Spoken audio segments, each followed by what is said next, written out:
Price the Lord brothers and sisters. கர்த்தர் ஸ்தோத்திரம். இன்றைய நாளின் இந்த வார்த்தையை உங்களோடு பகிர்ந்து கொள்வதற்காக நான் மகிழ்ச்சி அடைகிறேன். வாக்குத்தத்தம் உண்மையானது. ஆண்டவர் ஒரு வாக்கு சொன்னார்னா அது 100க்கு 100 நம்ம நீ விசுவாசித்தால் தேவனுடைய மகிமை காண்பாய். 100க்கு 100 நம்பணுமா அது நிறைவேறும். தேவப்பிள்ளை ஒன்று மட்டும் புரிஞ்சுக்கோங்க, வேதத்தில் உள்ள ஒவ்வொரு வாக்குத்தத்தம் நிறைவேறாதது ஒண்ணுமே இல்லை, எல்லாமே நிறைவேறும், 100க்கு 100 நிறைவேறும். இன்னைக்கு கூட இசப்பா உங்களுக்கு ஒரு இந்த ஏப்ரல் மாதம் 1ஆம் தேதி உங்களுக்கு ஒரு வாக்குத்தத்தம் கொடுக்குறாரு. என்ன வாக்குத்தத்தம் தெரியுமா? 2 சாமுவேல் புஸ்தகம் 8வது அதிகாரம் 6வது வசனம். தமஸ்கு அடுத்த சீரியாவிலே தானியங்களை வைத்தான். சீரியர் தாவீதை சேவித்து அவனுக்கு கப்பம் கட்டினார்கள். தாவீது போன இடங்களிலெல்லாம் கர்த்தர் அவனை காப்பாற்றினார். பிள்ளைகளே, ஆண்டவர் பிள்ளைகளை ஆண்டவர் ஆசீர்வதிக்க தான் செய்வார். ஹல்லேலூயா. எவ்வளவு போராட்டம் வந்தாலும், பிரச்சனைகள் வந்தாலும், எந்த நெருக்கடிகள் வந்தாலும் அதை பேஸ் பண்ணி முன்னால போக ஆண்டவர் உதவி செய்வார். பாருங்க, அந்த தாவீது ராஜாவனவனை சுற்றிலும் உள்ள ஜனங்கள், சுற்றியுள்ள ராஜ்யங்களை என்னென்ன செய்யறதுன்னா அவனுக்கு கப்பம் கட்டினார்களாம். யோசித்து பாருங்க, ஒரு காலத்துல அவரு ஆடு மேய்த்துட்டு இருந்தாரு. ஆடு மேய்த்தவர் ஆண்டவர் அரசனாய் மாற்றினார். அதுக்கு முன்னால சவுல் இருந்தாரு. அவரு அந்த ரொம்ப ஏழ்மையான குடும்பத்தை சேர்ந்தவர். அந்த சவுல் ஆண்டவர் ராஜாவாக்கினால மன வேதனைப்பட்டாராம். அந்த ஆடு மேய்த்த தாவீதை ராஜாவாக்கின ஆண்டவருக்கு நீங்க எந்த சூழ்நிலையில இருந்தாலும் எளியவனை குப்பையிலிருந்து உயர்த்துகிற ஆண்டவர். வசனத்தை பார்த்துருங்க, எளியவனை குப்பையிலிருந்து உயர்த்துகிறவர். நீங்க குப்பையில தான் இருக்கிறீங்க. இதெல்லாம் இனி நம்மெல்லாம் அப்படி மேலே எழும்பி போக முடியுமா? எங்க வாழ்க்கையே இப்படிதான் இருக்கும். சிலவங்க வந்து அப்பா படிச்சிருக்க மாட்டாங்க, பிள்ளைங்க ஜஸ்ட் 5ஆம் கிளாஸ் படிச்சிருப்பாங்க, 10th தான் முடிச்சிருப்பாங்க, இல்லை +2 முடிச்சிருப்பாங்க, ஒரு டிகிரி கூட முடிச்சிருக்க மாட்டாங்க. எங்களுக்கெல்லாம் முடியுமா, எங்களுக்கெல்லாம் இது அதெல்லாம் முடியாத காரியம் அப்படின்னு நினைப்பாங்க. அப்படித்தானே? இப்படி நிறைய காரியங்களை சொல்லிட்டே போகலாம். இன்னும் நாங்க இதுல இருந்து இந்த வாடகையில எங்களை காப்பாற்ற முடியுமா, ஒரு சொந்த வீட்டுக்கு போக முடியுமா? ஹல்லேலூயா. இன்னும் எத்தனையோ ஒரு கொடூரமான வியாதிகள் அம்மா அப்பாவுக்கு பிள்ளைங்களுக்கு அதுலெல்லாம் இருந்து காப்பாற்ற முடியுமா? இது வாழ்நாள் ஃபுல்லா இந்த வியாதி என்னோட தான் வரும் அப்படின்னு நினைச்சிருப்பாங்க. இன்னொன்று புரிஞ்சுடுங்க, இந்த பிசினஸ் அநேகர் பிசினஸ்ல நொந்து வெந்து போயிருக்காங்க. ஏன்னா அநேகர் கூட உள்ள பார்ட்னர் ஏமாற்றப்படுறாங்க. ஏமாற்றப்பட இனி யாரு காப்பாத்துவா? நான் ரொம்ப நம்பி இருந்த இந்த மனுஷன் இப்படி பண்ணிட்டாங்களே. குடும்ப வாழ்க்கையில பாருங்க, அநேகர் இவங்க இந்த நம்ம வாழ்க்கை துணை கடைசி மூச்சரியோட நம்ம இவங்களோட தான் நம்ம வாழுவோன்னு ரொம்ப மகிழ்ச்சியா இருப்பாங்க, சந்தோஷமா இருப்பாங்க. பாருங்க, குறுகிய நாட்கள்ல கொஞ்சம் வருஷத்துக்குள்ளால அந்த வாழ்க்கை இடறி போயிருது. அவங்க கலந்து போயிறாங்க. அந்த துணை என்ன செய்யுது, கூட அப்படியே இருந்தவங்க சேர்ந்து பிரிஞ்சு போறாங்க. உலகத்துல பிசினஸா இருந்தாலும், குடும்ப வாழ்க்கையா இருந்தாலும், எதுவா இருந்தாலும் இந்த உலகத்துல பிசாசுன்னு ஒரு கிரியை செய்யுது. நல்ல நம்ம குடும்பங்களை நல்லா தான் போயிட்டு இருப்போம். ஆனா ஒரு வார்த்தைக்காண்டி குடும்பத்தை அப்படி சின்ன பின்னமா மாத்திடுது. அதனால நம்ம என்ன செய்யணும், அந்த பிசாசை எதிர்க்கணும்னா என்ன செய்யணும்? தேவன் எப்படி நம்மளை காப்பாத்துவார்?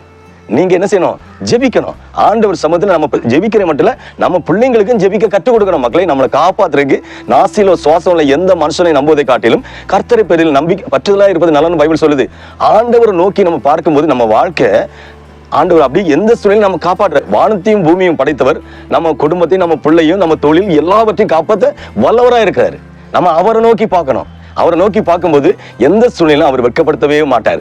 என்ன தேவன் காப்பாற்றுவார்னா 100க்கு 100 ஆண்டவரை நீங்க விசுவாசிச்சீங்கன்னா ஆண்டவர் உங்களை காப்பாற்றுவார், எல்லா காரியத்தையும் உங்களை சரி செய்வார். நீங்க அதே இல்லாம நீங்க 30% தான் ஆண்டவர் நம்பினீங்கன்னா உங்களுக்கு 30% தான் நடக்கும். நீங்க 30, 60, 100 ஆண்டவர் நம்பும் போது ஆண்டவர் உங்களுடைய எல்லா காரியத்திலும் எல்லா காரியம் சமாதான போக்கு உண்டாக்கி உங்களை காப்பாற்றுவார். இந்த மாதம் முழுவதும் கண்ணின் கருவிலிய போல ஒரு கண்ணு உள்ள நமக்கு கடவுள் தந்திருக்காரு.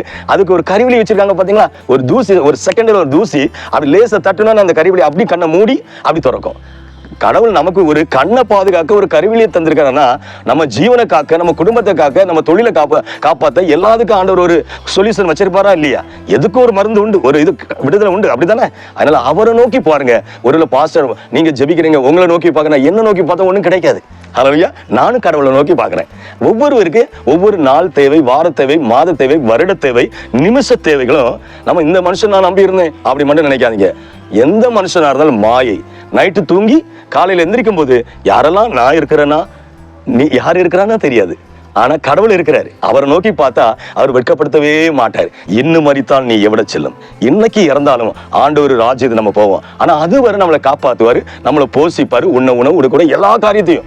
நான் நசிஞ்சு போயிருக்கேன், நான் எழும்புவேனான்னு நினைக்காதீங்க, உங்களை தூக்குவார். இந்த உலகம் என்ன செய்யனா, இனி நீ முடிஞ்சு போயிட்டேன்னு ஒரு புல் ஸ்டாப் வைக்கும். ஆனா ஆண்டவர் என்ன செய்வார்னா, இல்ல மகனே இனி நான் உன்னை காப்பாற்றுவேன்னு அந்த புல் ஸ்டாப்ல இருந்து தூக்குவார். இதுதான் ஆண்டவர். அதனால கவனமா இருங்க. யாராச்சும் ஏதாச்சும் பாவ காரியங்கள் மாட்டி இருந்தீங்கன்னா 100க்கு 100 அதுல விடுதலையாக என்ன நீங்க ப்ரேயர் பண்ணுங்க. நானும் உங்களுக்கு ஜெபிக்கிறேன். ஏதாவது ஒரு காரியம் டவுட் இருந்தா நீங்க கேட்கலாம். வாட்ஸ்அப்லயோ ஃபோன்லயும் கேளுங்க, அவங்களுக்கு பதில் சொல்றேன். ஆண்டவர் நல்லவங்க.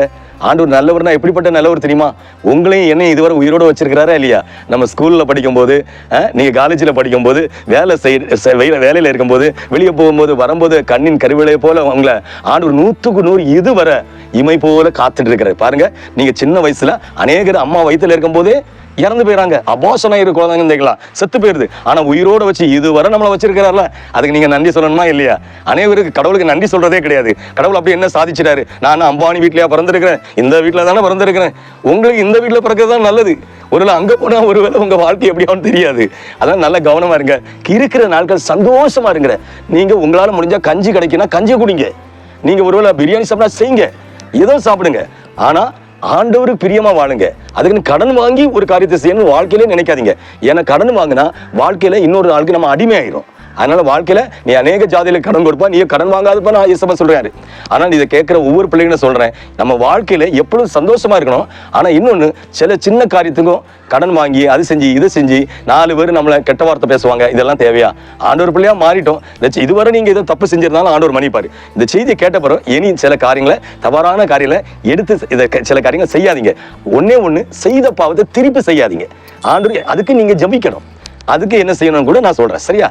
ஆண்டவர் இந்த ஏப்ரல் மாதம் முழுவதும் உங்களை பலப்படுத்துவாரு, பாதுகாப்பாரு, ஆசீர்வதிப்பாரு. இனி அவர் சம்மந்தம் ஜெபிப்போமா? ஜெபம். ஹல்லேலூயா. பரிசுத்த தகப்பனே, இந்த அருமையான வேளையிலும் வானமின் சிங்காசனம் பூமியின் பாதப்படின்னு சொன்ன தகப்பன் ஆண்டவரே, இந்த தாவீது ராஜா ஆடு மேய்த்த தாவீது மனுஷனை ஆண்டவர் அரசனாக்கிய தேவன், எளியவனை குப்பையிலிருந்து உயர்த்துகிற தகப்பன், இந்த அருமையான வேளையிலும் இந்த மனுஷனை அநேகர் இந்த மனுஷனுக்கு கொடுக்கறதக்க ஆசீர்வாதத்தை கொடுத்த தேவன் ஆண்டவரே, இந்த செய்தியை பார்த்து கேட்கிற ஒவ்வொரு பிள்ளைகள் வாழ்க்கையிலும் ஆண்டவர் என்ன வியாதியோடு, வேதனையோடு, கடன் நெருக்கடியோடு, இல்லாமை, தரித்திரம், பஞ்சம், அடுத்த நேரம் என்ன செய்வது, தற்கொலை பண்ணி செத்தா நலமா இருக்குமே, இனி உயிரோடு இருந்து எதுக்கு, இவ்வளவு வயசு வரை எதுக்கு அப்படி ஏங்கி வேதனையோடு இருக்கிற பிள்ளைகளுக்கு நீர் இரக்கம் செய்வதற்கு நன்றியோடு மை துதிக்கணும் ராஜா. ஆண்டவர் எந்த நிலைமையில் இருந்தாலும் இவர்களை ஆண்டவரே மேன்மைப்படுத்துங்க, உயர்த்துங்க, விடுதலை கொடுங்க, காப்பாற்றுங்க, ஆசீர்வதிப்பீராக என்று மீட்பர் இயேசுவின் நாமத்தில் ஜெபிக்கிறேன் ஜீவனுள்ள பிதாவே. ஆமென், ஆமென், ஆமென். ஹல்லேலூயா, ஹல்லேலூயா, ஹல்லேலூயா. ஆண்டவர் உங்களோடு இருப்பார். உங்களை இந்த மாசம் முழுவதும் கண்ணின் கருவிலை போல பாதுகாப்பார். ஆமென். Praise the Lord.